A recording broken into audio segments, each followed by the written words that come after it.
మార్కాపురం సభలో వైసీపీపై తీవ్ర స్థాయిలో విరుచుకుపడ్డారు డిప్యూటీ సీఎం పవన్ కళ్యాణ్. ఈ రోజున మాట్లాడితే గత పాలకులు మళ్ళీ రౌడిజం చేయడానికో గుండాగర్దీ చేయడానికో జనాన్ని భయపెట్టాలని చూస్తావా? భయపెడతాం, మా రాజకీయం అంతే. అలాంటి భావన మళ్ళీ ఉంది. పుట్టుకతో వచ్చింది, మీరు చెప్తే పోతుందా? కేసులు పెడతాం, వస్తే 29లో మేము అంతు చూస్తామంటే మీరు రావాలి కదా. మీరు ఎలా వస్తారో మేము చూస్తాం. అసలు నా గురించి ఏమనుకుంటున్నారా మీరు? ఇన్నేళ్లు నాతో తిరిగి నా గురించి ఇదేనా మీరు తెలుసుకుంది? నేనేదైనా అనుకున్నానంటే అది పూర్తయ్యే వరకు నిద్రపోను.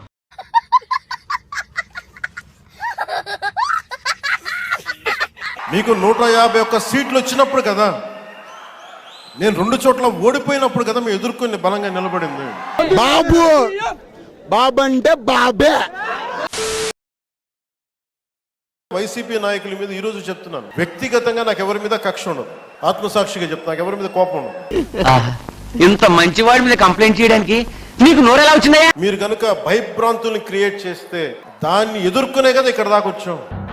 ఈ పార్టీకి నేనేంటో నీకు అర్థమై ఉంటుంది. అంటే గుండెల్లో ఎంత దమ్ము ఉండాలి, రక్తంలో ఎంత వేడి ఉండాలి మీలాంటి వాళ్ళు తట్టుకోవాలంటే. రేపు పొద్దున మళ్ళీ మా అధికారం వస్తుంది, బట్టలు కూడా తీసి నిలబెడతామని చెప్పి కూడా ఈ సందర్భంగా తెలియజేస్తా ఉన్నాం. గుడ్డలోడు తీసి కొడతా. నన్ను కొట్టడానికి మీరు గుడ్లోడు తీసుకోవడం ఎందుకనే?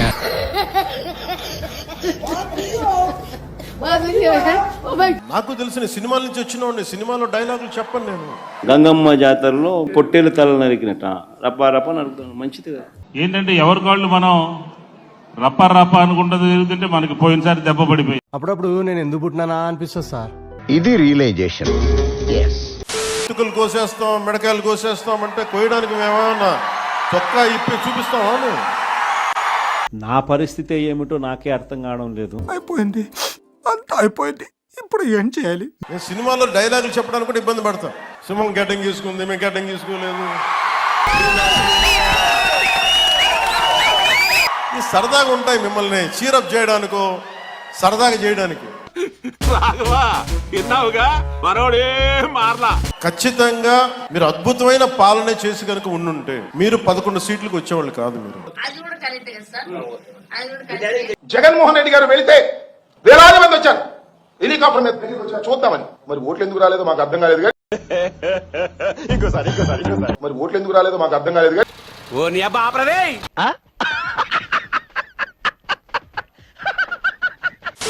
ఆశీర్వదించండి మావయ్య. ఈ 50 కోట్లు ఎలా పీక్కున్నాం, ఈ 100 కోట్లు ఎలా పీక్కున్నాం? ఇసుక అమ్ముదామా, మట్టి అమ్ముదామా,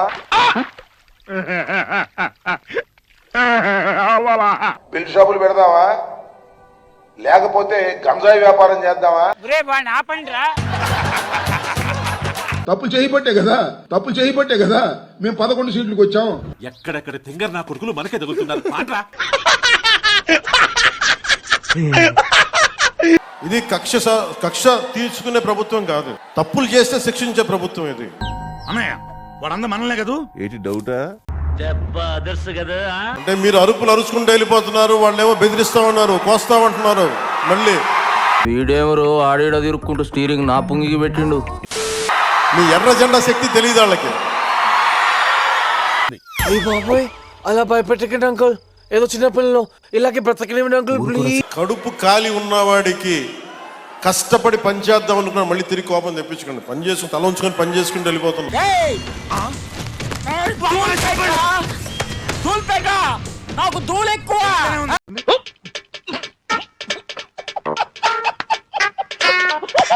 నిజంగా 11 సీట్లు ఇచ్చిన ఆ పార్టీగా మేము గౌరవిస్తున్నాం. తిట్టాల్సినవన్నీ తిట్టారు కానీ రెస్పెక్ట్ ఎందుకులేండి. నేను వెరీ రేర్ గా ఇస్తాను, ఇచ్చినప్పుడు పుచ్చేసుకో. ఏంటి రెస్పెక్ట్?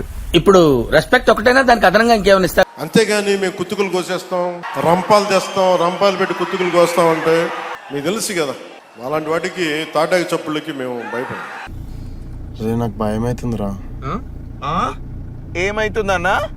భయం అవుతుందా? Wow, what a cute fellow.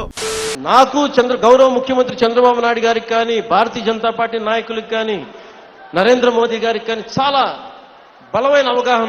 Final గా మీరు మరి నేను ఇంకొకళ్ళు వస్తారని భయం లేదు మాకు, వాళ్ళు రారని మాకు తెలుసు. తినమ్మా, నీకేమన్నా పిచ్చి పట్టిందా? నిజంగా నాకు పిచ్చి పట్టింది. ఇక మీద నేను ఎవరి మొహం చూడదలుచుకోవట్లేదు. నేను మోసపోవడం మాత్రమే కాదు, పరుగు పోవడం మాత్రమే కాదు, అవమానపడడం మాత్రమే కాదు, నేను